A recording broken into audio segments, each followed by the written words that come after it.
Ni hao.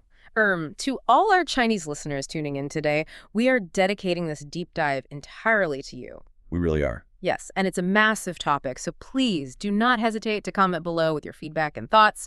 We would genuinely love to hear your perspective on the material we have gathered. Absolutely. And looking at the sources, you quickly realize we aren't just discussing a nation state in the European sense. Right.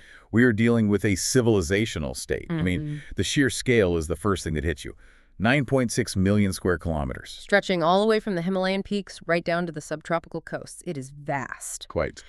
But what is really interesting in the reading is that despite being the world's most populous nation with over 1.4 billion people, it isn't a monolith. Not at all. You have the Han majority, of course, but the data highlights 56 officially recognized ethnic groups. Uyghur, Tibetans, Hmong, and many others. Managing that incredible tapestry of diversity across such a massive geography has always been the central challenge of Chinese governance. That is where the history comes in. You see this obsession with unification and infrastructure right from the start. Speaking of which, the Great Wall. Oh, yes. 21,000 kilometers long. But it was the sheer administrative power required to build it that struck me. It is a physical manifestation of centralized authority. And while we should definitely clarify that you cannot, in fact, see it from the moon with the naked eye. A very stubborn myth. A very stubborn myth indeed. But the impact on the ground is undeniable. It mirrors the Terracotta Army in Xi'an.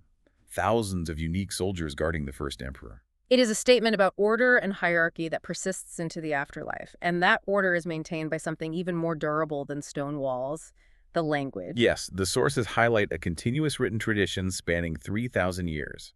That script is practically the operating system of the culture. Meaning a modern student can read ancient texts in a way a modern English speaker simply cannot read Beowulf. That continuity is the bedrock of their social values. It keeps Confucian principles alive.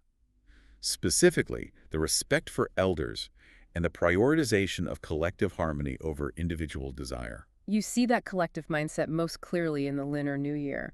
The articles describe it as the largest annual human migration on Earth. It is a non-negotiable return to the family unit. It recenters the individual within the group. And you find a similar philosophy in their culinary traditions. Oh, the food. Peking duck, dim sum as a highly social way of dining, and those hand-pulled noodles symbolizing longevity. Even tea. It isn't just a drink.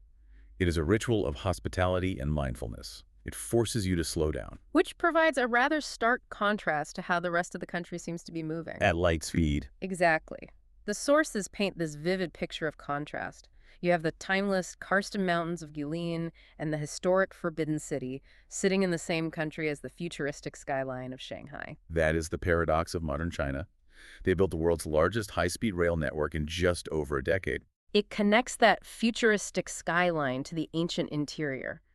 It is a culture that respects the slow brew of tea, but executes infrastructure projects with blistering speed. Well, this is the same culture that invented paper, printing, gunpowder, and the compass. They have always been innovators. And now we are seeing the China National Space Administration landing robotic explorers on the moon and Mars. It feels like a continuation of that ancient ingenuity. That is a key insight from the texts. We tend to think of ancient and modern as opposites, but in China they are fused. You have ancient philosophy meeting quantum computing. So the Confucian value of harmony is actually facilitating the rapid, coordinated development we see today. If we synthesize all this, what is the ultimate takeaway? The takeaway is that history isn't a weight holding them back. It is a propellant. A civilization deep-rooted in the past, using that cohesion to accelerate faster than almost anyone else into the future. It does make you wonder how this fusion of ancient philosophy and hypermodern tech will shape the next century of global innovation. Something for you to ponder. That is all the time we have for this deep dive. Thank you for listening, and we will catch you on the next one.